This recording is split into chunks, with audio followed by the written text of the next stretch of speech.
So I'm a feminist. My question is about the role of women, though. What should women's role in public and private life look like, and what are the material benefits of that? Well, thank you for that. Can I take it? I don't even want to take this detour, but can we both agree on what a woman is?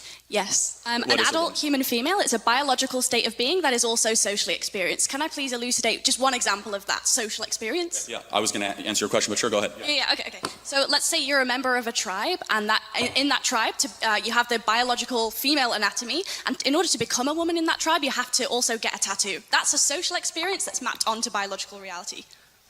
So can a woman have a prostate? Can a woman have a prostate? Biologically speaking, a woman is an adult human female that has a biological reality, but it's also social experience, right? So I don't... Yeah, it's super easy. Like, can a woman have a prostate? So as per my definition of woman, I would say that people who have a prostate are biologically male, but they can sometimes be socially treated as women.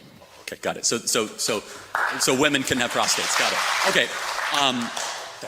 So you're a feminist that actually isn't just fighting for women, you're also fighting for men. So...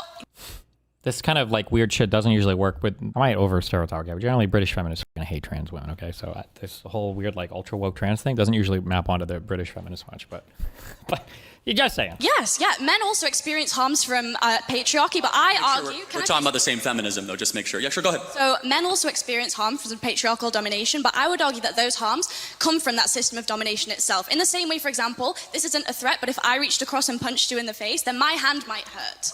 Right, so are we understanding that there are patterns of power? So I would also fight for the rights of men as a feminist, just as I would fight for the rights of women. Sure. Do you think women are happier than they were 40 years ago? I think I would have a few responses to that. I think that women report more stress and dissatisfaction today because, not because they have more rights or because of feminism, but because they're under dual pressure to both excel professionally and also because of the domestic labor in homes that is structured around outdated expectations. So, for example, studies like the OECD's Better Life Index show that women's life expectancy, education levels, professional achievements have risen in countries with higher gender inequality. So I would argue that what you're calling unhappiness is actually visibility, because now we hear women expressing dissatisfaction, whereas in the 50s, we prescribed them Valium and we lobotomized. Yeah.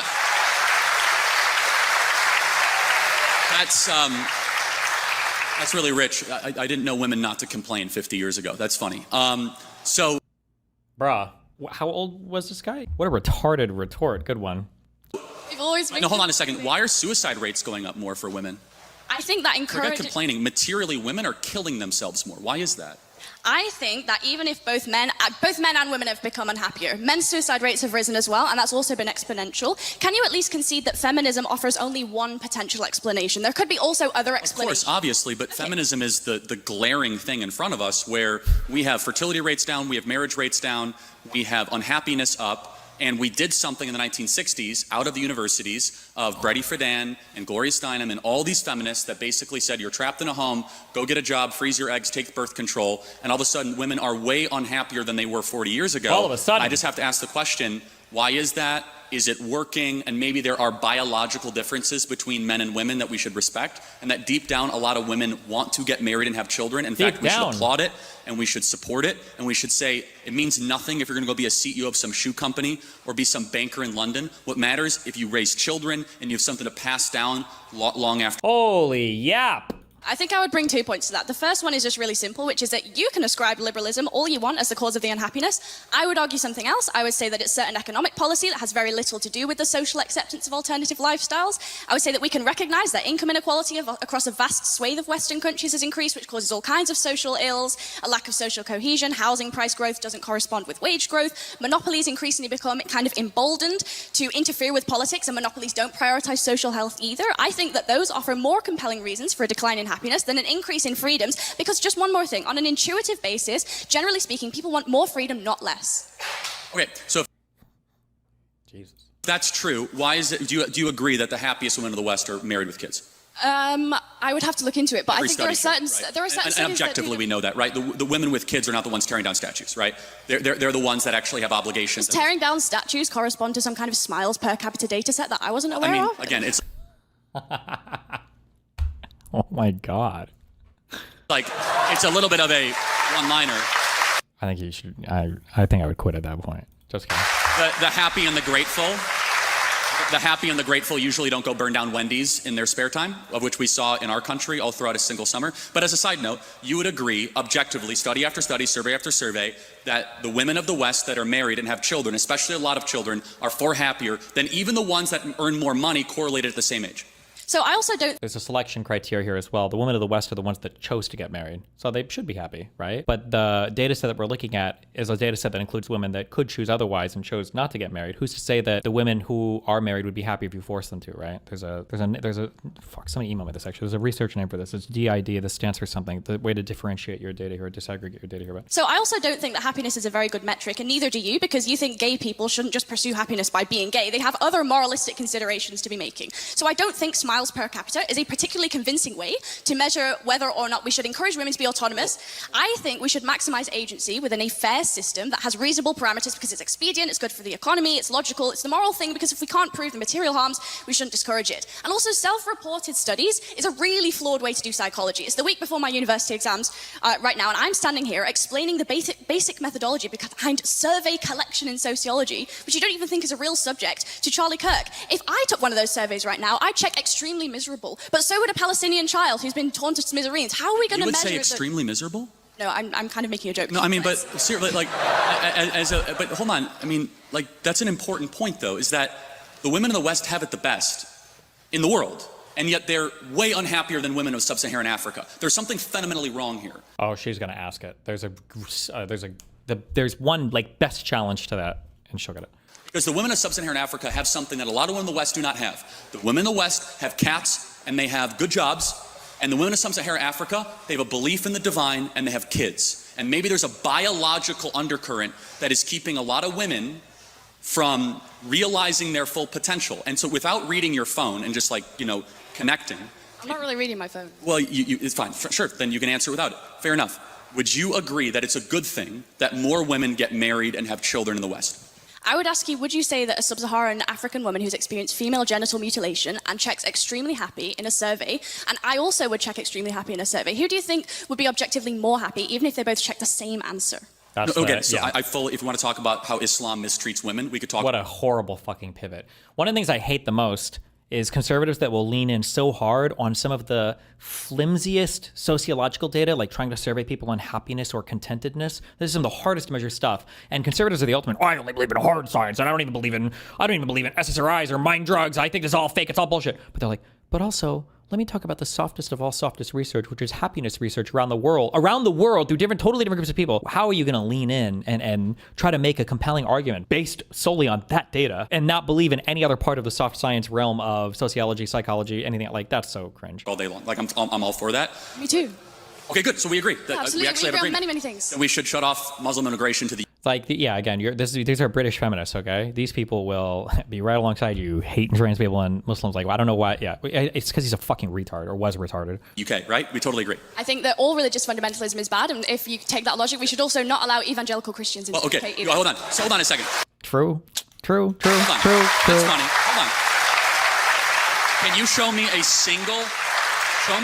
what would your example, because I have 50, of a single Christian country that you would say mistreats women, right?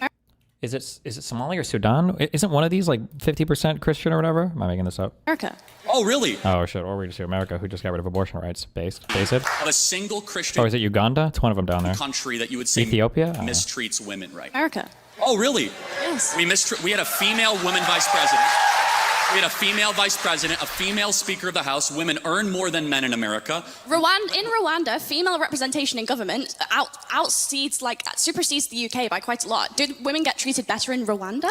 Okay, Her analogies are just fucking annihilating him. Charlie's such a fucking brainlet. Oh my god. I might be super off this. Like, was Rwanda Islamic? Like, I'm not totally sure. Why are you so hung up on the Islam thing? Because he's retarded or was retarded. I don't think it is. Like, is it? Like, I don't know, actually.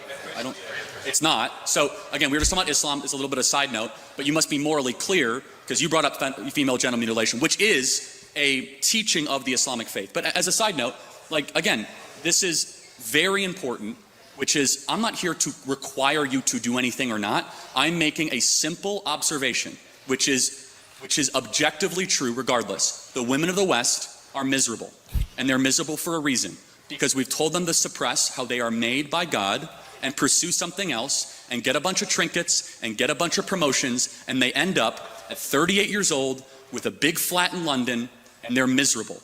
And we should tell them to stop freezing their eggs and start finding their partner earlier and have lots of babies. Wow. Yeah, okay, I think I'd bring two just final points to this. First one is just really intuitive, right? Which is that if you actually care about women's happiness, then the solution is to structurally support them. That means universal childcare, shared legally enforceable parental leave, and in Nordic countries where women have high workforce participation and also some state support, they report higher life satisfaction than in more conservative countries, including America. So if your metric is happiness, just use satisfaction surveys. You just told me they're BS. So are satisfaction surveys bullshit or not? Because you told me they're bullshit. Do you acknowledge satisfaction surveys or not? You just told me that they're BS. Do you think they're we can use that as data? I don't think that yes or no? It is the only sole data set, but it is a data set that necessarily you told me they're so flawed and you self-report. Okay, by the... There's a better answer. She stumbled here. She didn't need to. Satisfaction surveys or surveys of different conditions are probably more equivalent across more like societies. So for instance, a satisfaction survey in France and then a satisfaction survey given in Italy is probably going to have more, I don't know what you would say, they're more comparable than like a satisfaction survey given in Indonesia and then one in Argentina and then one in Uganda, right? Like it's when you start getting, even things like miscarriages can be measured a lot differently, although that even within European countries. But she also didn't just say, here's the satisfaction survey, right? She also gave a bunch of underlying reasons well, like, oh, well, you know, they have this equality, they're able to work more, they're able to do whatever else. Like it wasn't just leaning on the one survey. There were other points that were building up to that, but. Sole data set, but it is a data set that. Also, wait, why the fuck does she have an American shirt on? She's a bonger. You told me they're so... Oh, they have better generalizability to the like countries. Thank you. There you go. Flawed and you self-report. Okay, by the macro self-satisfaction data, I am correct. And you are right. When you have paid family leave, you are happier. I'm actually a proponent of that. At Turning Point USA, we pay for 6 months when somebody has a child. I think there's a lot of agreement we can have on that. We need to encourage having more children. I think the Hungarian child policy is phenomenal. We should look at that because the greatest thing that is plaguing the West is we're not having enough kids. And it's not just bad because we won't have a future. It's also... I think she posted a video about your influence and her thoughts on you. I'm good, Chief. I know I'm edgy. I don't give a fuck. Bad because the present is awfully miserable for too many women as well. Okay, in which case I think we get... Do I start bringing this to a close, please? Okay, I think just one final thing, which is that in which case we get to a really interesting argument about what parts of womanhood can be demarcated to the social and what kinds of womanhood can be demarcated to biological. So, for example, my anatomy is demarcated to the biological, but the fact that I might potentially be a better nurturer than a man, I would demarcate that to the social, you might demarcate that to the biological, in which case we have differing moral scales of value. I would ask why we should necessarily prioritize your moral scale of value, which prioritizes things like the birth rate, when in actual fact there are various other moral scales of value. And if you yourself are a free market American, why is it the case that you would not, like the previous speaker noted, I've already answered extend personal freedoms towards all spheres, including a private sphere? I believe in absolute truth claims, and it's absolutely wrong and bad when a society stops having kids to replace their own population. I hate it. If you're going to hang your hat on that argument, then we should have never wasted time on anything else. I hate it when people do this type of thing where they give you like 7 premises and you knock them down painstakingly one at a time. And then there's the hidden 8th one where it's like, well, actually, axiomatically, I'm right. It's like, okay, why didn't we just start with it? If you were going to just do this, and fuck me, dude. And then you have to import the third world and you become the third world. It's bad. I disagree, but thank you. Okay, thank you.